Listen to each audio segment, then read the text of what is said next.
हमारे समाज को इससे अधिकार मिलता है। हाँ।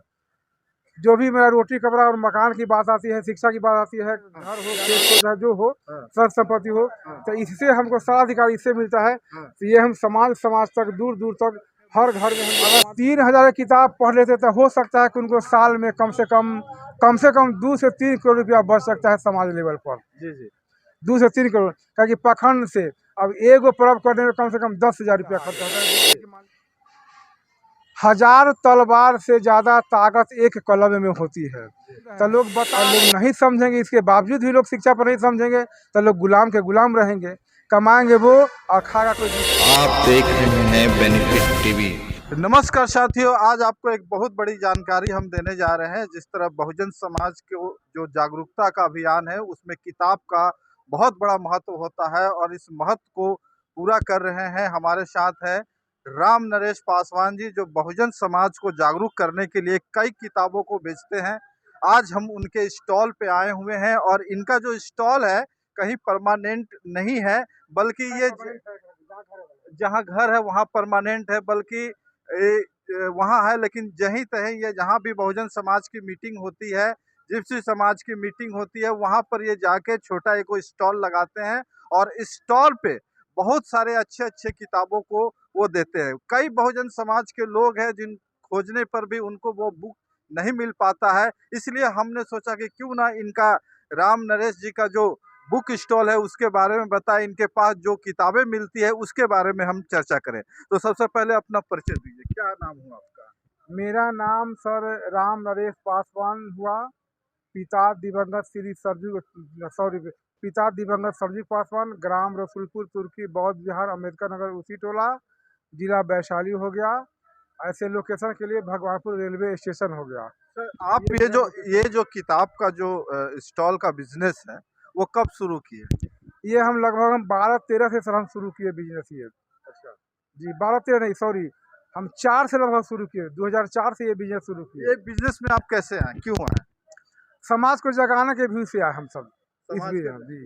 अगर नहीं जगाएंगे तो समाज माने इसके प्रति जैसे कि मनुस्मृति है ना, जी जी। तो ये यहाँ के पाखंडी लोग, मनुवादी लोग, कुछ ऐसे लोग हैं हाँ। जो इसके तहत लोगों को गुलाम बनाए रखना चाहते हैं। हाँ। तो ये हम मनुस्मृति हाँ।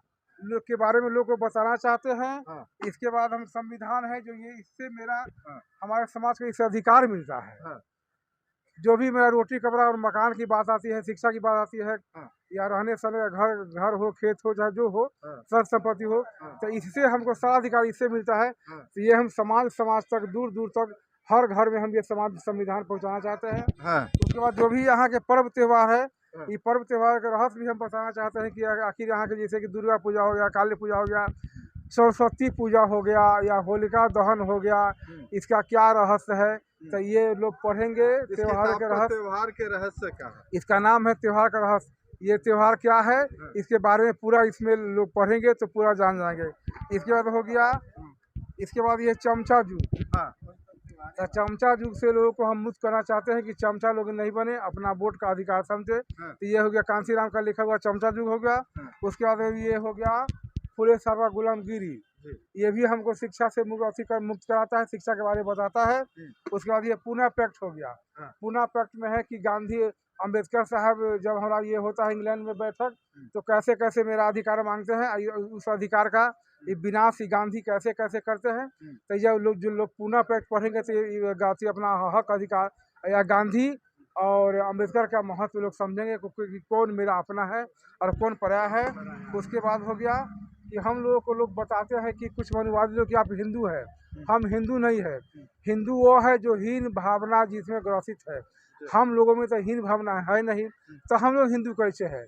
हम लोग तो खेतिहर मजदूर है, कमाते खाते हैं। जो लोग नहीं कमाता खाता है, जिसे चोरी की इच्छा है, बीमारी की इच्छा है, गद्दारी की इच्छा है, वो है हिंदू।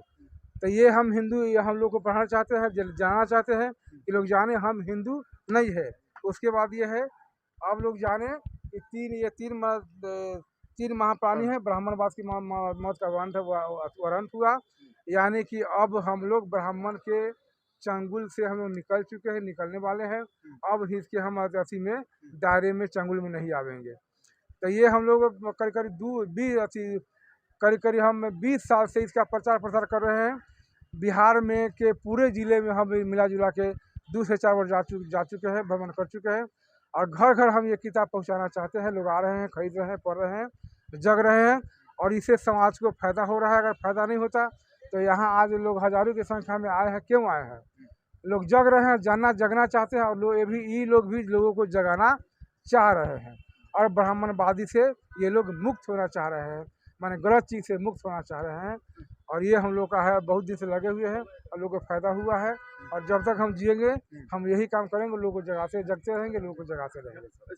सर ये बताइए, पहले आपने कहा कि ग्रामीण चिकित्सक थे, ठीक है, तो इस लाइन में आ गए, तो इस लाइन में आने से पहले तो आप तो चिकित्सक थे, इसमें आने से क्या फायदा हुआ आपको? इसमें देखिए, हम ग्रामीण चिकित्सा करते ना, हाँ। तो गांव में ही घूम करके लोगों को हम सर्दी खांसी हाँ। माने बुखार का दवा देते। जी जी। लेकिन इसमें आए हैं हाँ। तो इसमें हम शिक्षा के लिए आए हैं, लोगों को रहने सहने, पढ़ने लिखने, माने ये सब जगाने के लिए लोग आए हैं।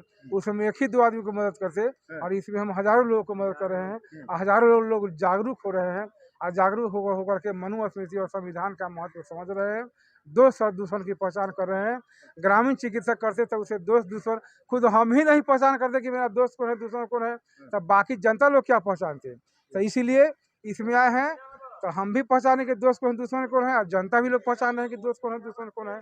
सर ये बताइए ना, बहुजन समाज काफी पूजा पाठ में लगा हुआ, काफी अंधविश्वास में पड़ा हुआ, कौन सी किताब पढ़े जो बहुजन समाज को इससे मुक्ति मिल सके? इसमें लोगों को पढ़ना पड़ेगा, बुद्ध और उनका धम्म पढ़ना पड़ेगा, अम्बेडकर जीवनी पढ़ना पड़ेगा, ताकि वो लोग कह चुके हैं कि हम या कोई भी आदमी न मंदिर में है और न ही मस्जिद में है, हम सिर्फ किताबों में है। तो इस किताब को लोग पढ़ेंगे, मंदिर छोड़ेंगे, जितना पढ़ेंगे। आपने 3 किताब बोला है, कौन कौन किताब बोला है? ये है बुद्ध और उनका धम्म है। कितना में मिलता है वो?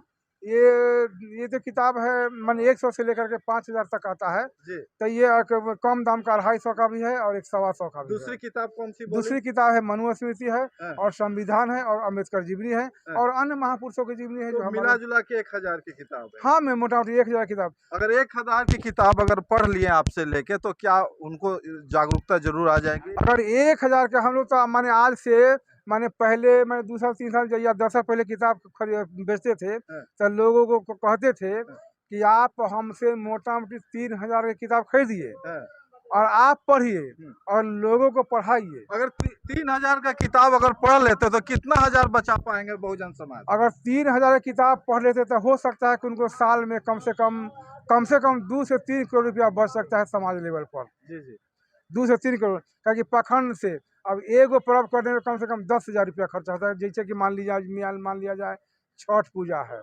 या मृतक भोज है, एक मृतक भोज में कम से कम लाख रुपया खर्चा होता है। एगो होली हुआ तो एगो होली में कम से कम 5000 रुपया खर्चा होता है। तो एक घर से अगर 5000 रुपया खर्चा होता है, मान लिया कि एगो होली में, अगर उस समाज में मान लिया जाए कि 200 घर है तो 200 घर में 5000 से गुना कर दीजिए, कितना का बचत होगा। अगर एक मृतक भोज करने में मान लिया जाए कि 1 लाख रुपया खर्चा होता है और एक गांव में कम से कम 200 घर है और 200 घर अगर मृतक भोज छोड़ देंगे तो 200 में यानी कि 1 लाख से गुना कर दीजिए, कितना लाख की कितना बचत हो जाएगा। माने इस तरह होली है त्योहार, तो इस तरह माने पाखंडवाद से लोग मुक्त होंगे तो बचत होगा। उसी पैसा को लोग अपना कपड़ा पढ़ेंगे, बच्चे को पढ़ाएंगे। शिक्षा के लिए देखिए, किताब पढ़ना एक शिक्षा की बात है। आप जैसे बहुत सारे लोग किताब पढ़ने से भागते हैं आजकल, तो क्या बहुजन समाज को शिक्षा से कितना फायदा होगा? अपने समाज को एक मर्तबा बता दीजिए, शिक्षा से कितना फायदा होगा? देखिए, बाबा साहेब बोल गए हैं कि शिक्षा शेरनी का वह दूध है जो पिएगा वही दहाड़ेगा। 1000 तलवार से ज्यादा ताकत एक कलम में होती है। तो लोग बता रहे हैं, सुन रहे हैं और लोग नहीं समझेंगे। इसके बावजूद भी लोग शिक्षा पर नहीं समझेंगे तो लोग गुलाम के गुलाम रहेंगे, कमाएंगे वो और खाएगा कोई दूसरा आदमी। अब नहीं समझेगा तो इसका जिम्मेवारी तो लोग बाबा साहब नहीं है, बुद्ध नहीं है, हम नहीं है। इसीलिए को लोग पढ़ना पड़ेगा, समझना पड़ेगा और जानना पड़ेगा, पढ़ना पड़ेगा। और पढ़ने से ही लोग बताए ना, अपने लोग बतावे ना कि गांव में लोग जो पढ़ रहा है वो लोग डॉक्टर, इंजीनियर, IAS, IPS, मुख्यमंत्री, प्रधानमंत्री, कलेक्टर, DM, CM बन रहा है या नहीं बन रहा है। जो लोग नहीं पढ़ रहा है वो मजदूरी कर रहा है। तो वहाँ तो अंतर लोग को अपने देख के सोचना पड़ेगा कि जो पढ़ा से कहाँ चल गया, और जो नहीं पढ़ा, जैसे कि मेरे गांव में, मेरा उदाहरण लीजिए कि हम 2 भाई पढ़े, तो एक भाई SDO बन गए सिंचाई विभाग का, और जो नहीं पढ़े वो लोग अभी तार चढ़ रहे हैं, मजदूरी कर रहे हैं। चलिए बहुत बहुत धन्यवाद, सोचना पड़ेगा सर। बहुत बहुत धन्यवाद। ये थे हमारे साथ राम नरेश पासवान जी। इन्होंने साफ शब्दों में कहा कि दलितों और बहुजनों को पढ़ना पड़ेगा और पढ़ने के साथ ही ज्ञान प्राप्त होगा। इन्होंने 2-3 किताबों की नाम बताई जिसको पढ़ने के बाद काफ़ी आप लोग का पैसा भी बचेगा। आशा करते हैं वीडियो काफ़ी अच्छा लगा होगा। अगर वीडियो अच्छा लगा होगा तो ज़्यादा से ज़्यादा लोगों तक शेयर करें ताकि उनको भी जागरूक हो। अगर चैनल अच्छा लगा तो चैनल को ज़रूर सब्सक्राइब करिए। आप देख रहे हैं बेनिफिट टीवी।